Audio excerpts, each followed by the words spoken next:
Orange நிற கண்ணாடிகள், சுடுமண் வீடுகள், கண்ணாடி வளையல்கள்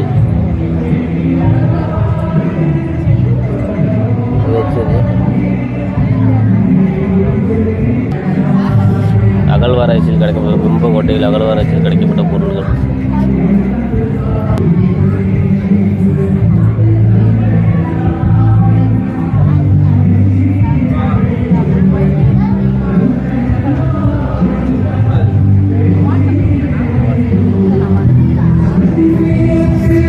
school, I love KV school. பிம்பங்கோட்டை அகழ்வாராய்ச்சி தொல்பொருட்கள் விருதுநகர் புத்தக கண்காட்சி 2020. படிச்சவங்களுக்கு பட்டணத்துக்காரங்களுக்கு மட்டும்தான் சொல்லணும், படிக்காதவங்களுக்கு பாமரனுக்கு சொல்லும் இல்லை. மண்மனம் மாறாத நம்ம மக்களோட நாட்டுப்புற இசைகளை